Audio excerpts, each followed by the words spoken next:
Apothecaries are basically combat medics for their respective chapters. There are some differences, however, with the biggest one being the apothecaries also look out for the overall health of the chapter's gene seed.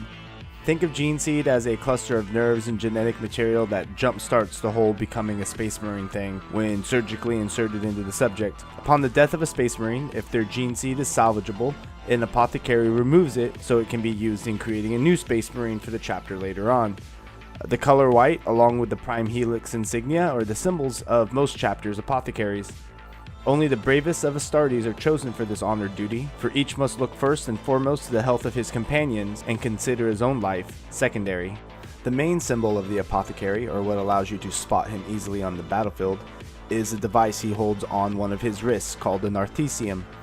It is a tool specifically designed for Space Marine physiology and for performing first aid without having to remove the patient's power armor. It is also the device that is used to remove salvageable gene seed from dead battle brothers.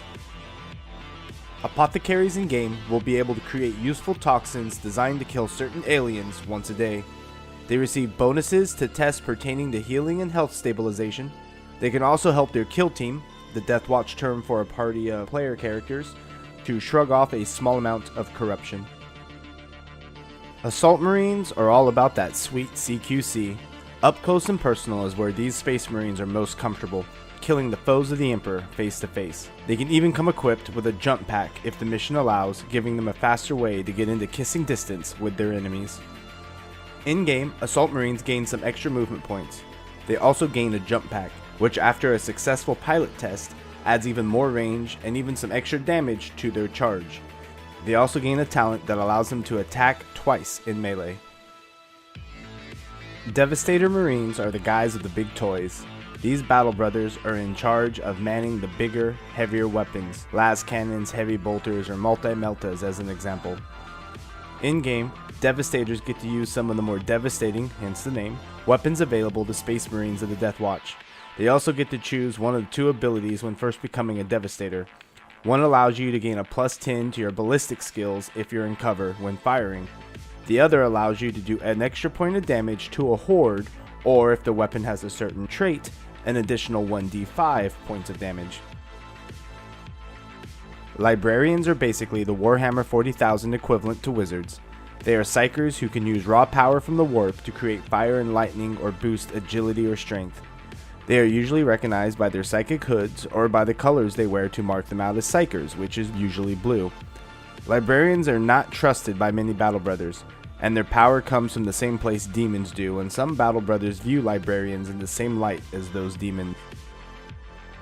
In-game, librarians get a buttload of abilities since they are basically the spellcaster class.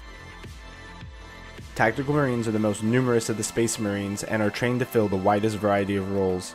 Leader, point, or sniper are all just examples of roles that a Tactical Marine can take depending on the particular mission's need.